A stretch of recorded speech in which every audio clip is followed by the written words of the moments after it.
Halo, selamat datang di saluran YouTube kami. Pada video kali ini, kita akan membahas fenomena menarik yang dikenal sebagai negara kaya tapi miskin. Ini adalah paradoks yang membingungkan dan menghancurkan bagi banyak negara di dunia. Mari kita mulai. Banyak negara di dunia ini dianugerahi dengan kekayaan sumber daya alam yang melimpah. Minyak, gas, emas, atau mineral berharga lainnya dapat menjadi sumber pendapatan yang sangat besar. Negara-negara ini, pada pandangan pertama, tampak seperti surga kekayaan. Namun, jauh dari gambaran yang indah itu, realitas di lapangan seringkali berbeda. Meskipun kekayaan alam yang melimpah, banyak negara ini masih menderita dari kemiskinan yang meluas dan ketidaksetaraan sosial yang parah. Salah satu faktor penyebabnya adalah korupsi yang merajalela. Di banyak negara ini, korupsi menghancurkan sistem pemerintahan dan menghalangi distribusi kekayaan yang adil. Akibatnya, orang-orang di bagian bawah piramida sosial terjebak dalam kemiskinan yang tak terhingga. Selain itu, pendidikan dan kesehatan juga menjadi korban. Warga miskin jarang memiliki akses yang memadai ke layanan pendidikan dan perawatan kesehatan.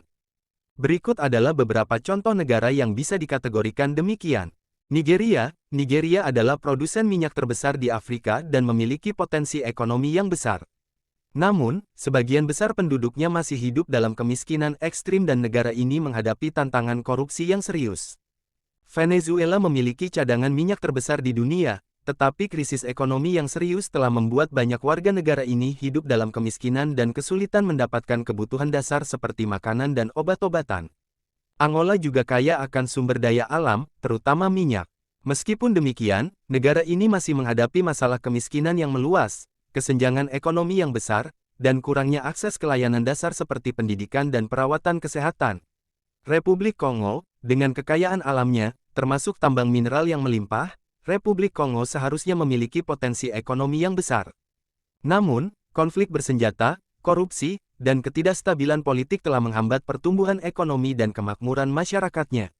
Zimbabwe memiliki sumber daya mineral yang kaya, termasuk emas dan berbagai logam berharga lainnya. Namun, inflasi yang tinggi, kebijakan pemerintah yang tidak stabil dan krisis politik telah menghancurkan perekonomian negara ini, menyebabkan kemiskinan.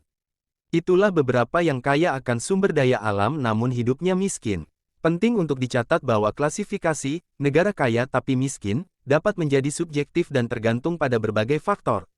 Faktor seperti distribusi kekayaan, indeks pembangunan manusia, dan tingkat kesenjangan sosial juga harus dipertimbangkan ketika mengevaluasi situasi ekonomi dan sosial suatu negara.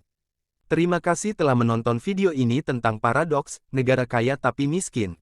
Mari kita terus memperjuangkan keadilan dan kesetaraan di seluruh dunia. Jangan lupa untuk like, subscribe, dan bagikan video ini kepada orang lain. Sampai jumpa.